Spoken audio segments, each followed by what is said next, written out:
নমস্কার বন্ধুরা, নবদিগন্ত চ্যানেলের পক্ষ থেকে আপনাদের সকলকে জানাই স্বাগতম। তো বন্ধুরা, এই মুহূর্তে কলকাতা হাইকোর্টের পক্ষ থেকে একটি বিশেষ গুরুত্বপূর্ণ আপডেট আপনাদের জন্য আমি শেয়ার করতে চলেছি। 2014 প্রাইমারি টেট পাস ক্যান্ডিডেটদের জন্য ভাগ্যের ছিঁকে ছিটতে চলেছে। এবারে কিন্তু চাকরি পেতে চলেছেন ভুরি ভুরি 2014 টেট পাস ক্যান্ডিডেট। কলকাতা হাইকোর্টের বিচারপতি রাজাশেখর মান্থা তিনি কিন্তু এমনটাই ঐতিহাসিক নির্দেশ দিলেন আজকে কলকাতা হাইকোর্টের পক্ষ থেকে। এর ফলে কিন্তু হাজার হাজার বঞ্চিত 2014 টেট পাস ক্যান্ডিডেট যারা এতদিন নট ইনক্লুডেড তকমা লাগিয়ে ঘুরছিলেন বা যারা বঞ্চিত হয়েছিলেন তাদের সকলেরই কিন্তু ভাগ্যের শিখে খুলতে চলেছে।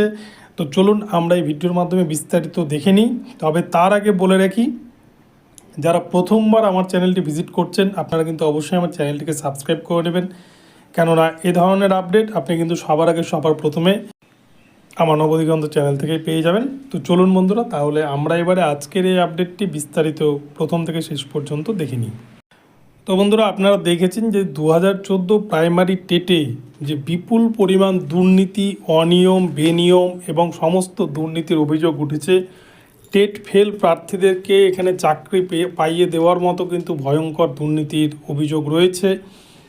এমনকি সিবিআই যে চার্জশিট জমা করেছিল গত 2রা জানুয়ারি 2024 তারিখে, সেখানেও কিন্তু ভয়ঙ্কর দুর্নীতি, ওএমআরকে কীভাবে নষ্ট করা হয়েছে 2014 প্রাইমারি টেটে, এবং এছাড়াও মেয়াদ উত্তীর্ণ প্যানেল থেকে বা কোনো রকমের এক্সিট ভ্যাকান্সি থেকে যে 42,949 ভ্যাকান্সি নোটিফিকেশন ছিল তার বাইরেও 2018 সালে 2208 জনকে যে অতিরিক্ত নিয়োগ করা ছিল সেরকম খবরও কিন্তু সিবিআই তাদের চার্জশিটে উল্লেখ করেছে। এবং শুধু তাই নয়, এস বাসুরায়ান কোম্পানি যারা মূলত ওএমআর মূল্যায়নের দায়িত্ব ছিল 2014 প্রাইমারি টেটের, এবং শুধু ওএমআর মূল্যায়ন নয়, ওএমআর মূল্যায়ন করার পর সেগুলিকে হাত বদল করে নষ্ট করে ফেলার দায়িত্বও কিন্তু ছিল এস বাসুরায়ান কোম্পানি।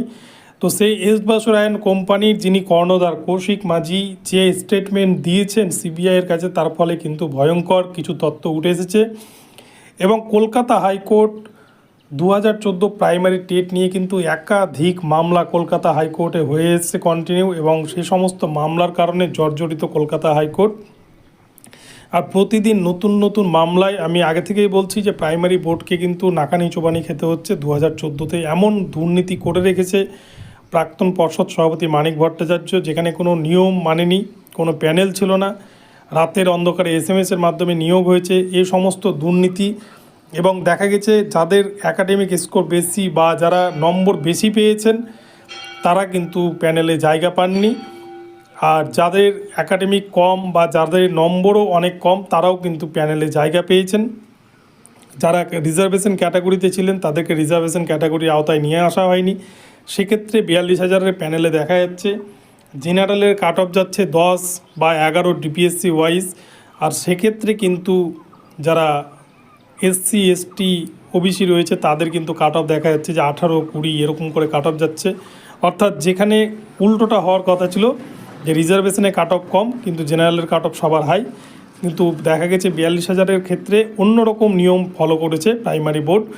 তো যাই হোক, তো এই সমস্ত যে দুর্নীতির অভিযোগ এবং এই সমস্ত দুর্নীতিতে যারা বঞ্চিত হয়েছিল তারা কিন্তু প্রথম থেকে কলকাতা হাইকোর্টের ওপর ভরসা রেখেছিলেন, এবং কলকাতা হাইকোর্টে এ নিয়ে একাধিক মামলা হয়েছে। সে সমস্ত মামলার আজকে পর্যবেক্ষণে বিচারপতি রাজাশেখর মান্থা ভয়ঙ্কর নির্দেশ দিয়েছেন, এবং এখানটাতে কিন্তু এবারে নিয়োগ পেতে চলেছেন হাজার হাজার ক্যান্ডিডেট।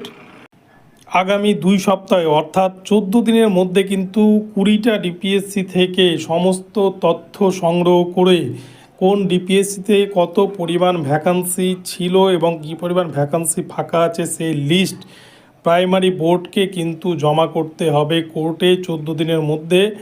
যদিও প্রাইমারি বোর্ড এই বিষয়টি নিয়ে আপত্তি জানায় এবং তারা এই সময়সীমাটাকে একটু বাড়ানোর জন্য আবেদন জানায়, কিন্তু বিচারপতি রাজাশেখর মান্থা প্রাইমারি বোর্ডের ওপর ভীষণ ক্ষিপ্ত। তিনি কিন্তু কোনো কথাই এই বিষয়ে শোনেননি। তিনি 2 সপ্তাহ সময় দিয়েছেন এবং এই সময়সীমার মধ্যে তিনি পরিষ্কার জানিয়ে দিয়েছেন কোন ডিপিএসসিতে কত ভ্যাকান্সি ফাঁকা পড়ে আছে, সমস্ত কিছু তাদেরকে কিন্তু রিপোর্ট আকারে জানাতে হবে। এবং এছাড়াও যারা 2016 সালের রিক্রুটমেন্টে অর্থাৎ 42,949-এ যারা বঞ্চিত হয়েছেন বলে মনে করছেন নিজেদেরকে, যারা 42,949-এ যারা চাকরি পেয়েছে অলরেডি, যারা মেধা তালিকায় জায়গা পেয়েছে বা চাকরি করছে, তাদের থেকে যাদের নম্বর বেশি, তারা যদি নিজেদেরকে বঞ্চিত মনে করেন, তারা কিন্তু কোর্টে আপিল করতে পারবেন। এবং এছাড়াও 2020 সালের যারা 16,500 রিক্রুটমেন্টেও যাদের নম্বর কম থাকা সত্ত্বেও যারা চাকরি পেয়েছে এবং যাদের নম্বর বেশি রয়েছে তারা চাকরি পাননি, এই বিষয়টাও যদি আপনারা প্রমাণ করে দিতে পারেন, তাহলে কিন্তু চাকরির অ্যাপয়েন্টমেন্ট হয়ে যাবে বা চাকরি পেয়ে যাবেন। এরকমই কিন্তু আজকে নির্দেশ এসেছে কলকাতা হাইকোর্টের বিচারপতি রাজাশেখর মান্থার এজলাস থেকে। ফলে 2014 প্রাইমারি টেট নিয়ে কিন্তু একটা ভয়ঙ্কর খবর উঠে এসেছে এবং একটি ঐতিহাসিক রায়। দীর্ঘ 8 বছর পর, যেখানে 42,949-এর নিয়োগ কিন্তু হয়েছে 2016 সালে, আর এখন 2024 সাল চলছে।